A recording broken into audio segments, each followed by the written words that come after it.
Assalamu alaikum wa rahmatullahi wa barakatuh. And this is the continuation of our e-learning program and accounting ratio for SS1.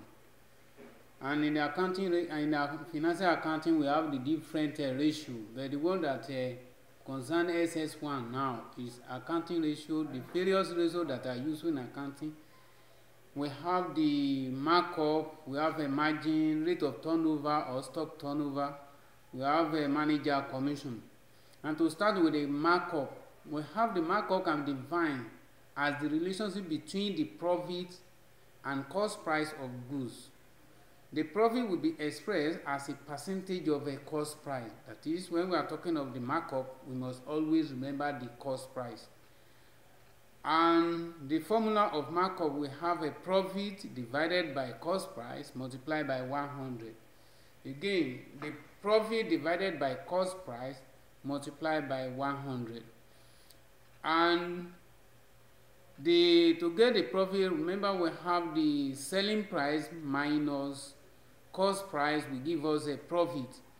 And the moment you are given the selling price and you are given the cost price, and the two information will be used to determine the profit. And when you have the profit, you have a profit divided by cost price multiplied by 100 and will give us the markup. And we have the relationship between the markup and margin. That is, when we have the markup and the margin is also the relationship between the profit and selling price. That is, when we are talking of the margin, we must always remember the selling price.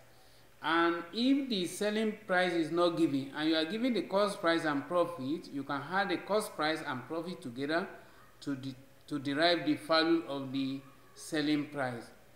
And if the selling price is given and the cost price is given, we can also use these two figures to determine the profit. And therefore we have a profit divided by selling price multiplied by 100. That's the formula for the margin.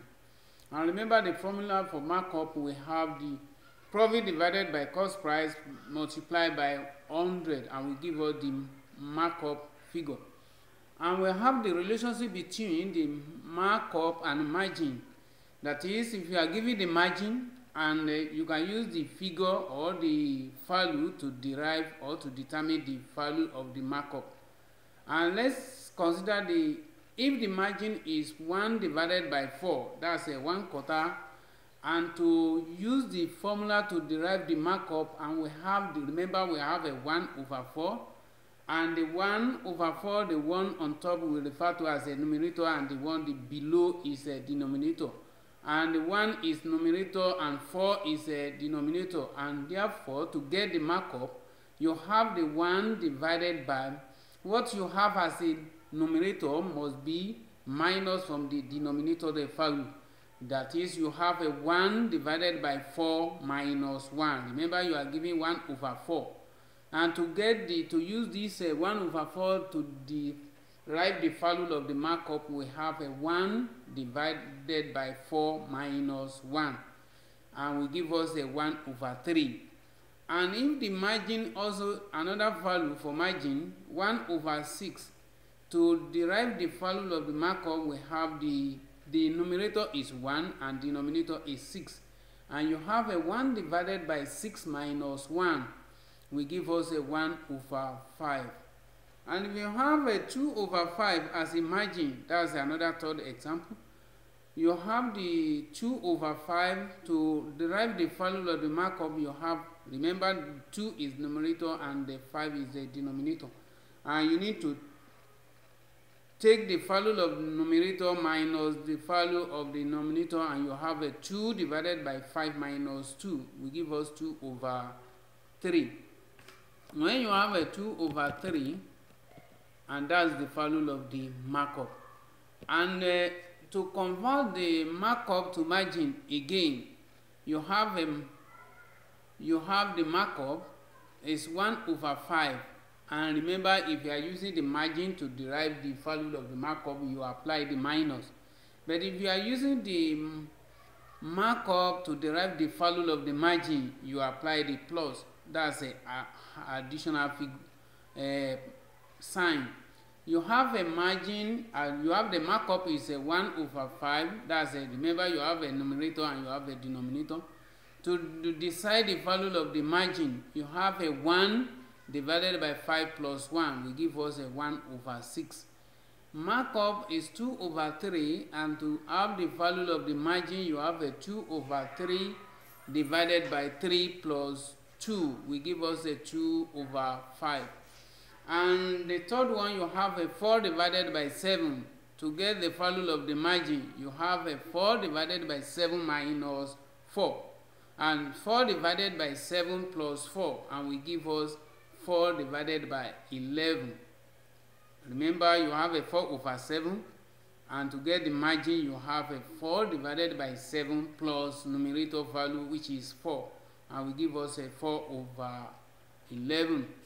And after, if markup is 1 over 4 or 25%, that is, to convert 1 over 4 to percentage, you have a 1 over 4 multiplied by 100. 100 divided by 4 will give us a 25%. That is, 1 over 4 multiplied by 100. 4 here, 1, 4. In 100, you have a 25.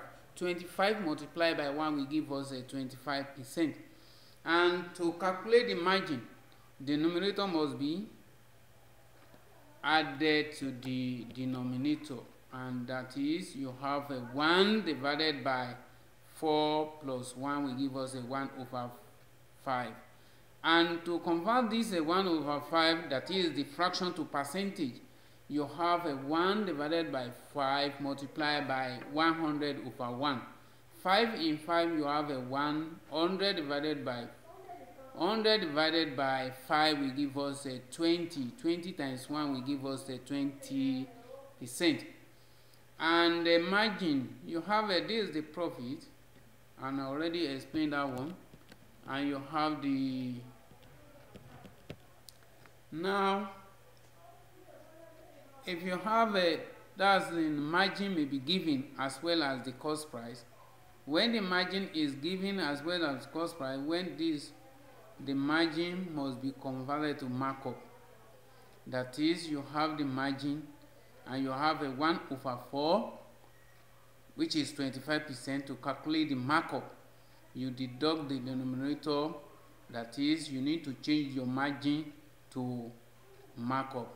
That is, you have a 1 divided by 4 minus 1 will give us a 1 over 3. 1 over 3 multiplied by 100 will give us a 33 whole number, 1 over 3%. And because of the fraction or no fraction that involved, or the percentage, that's a little bit of a calculation.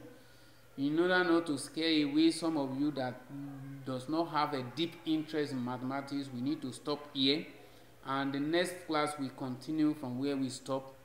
I wish you the best of luck. Subhanallah bika.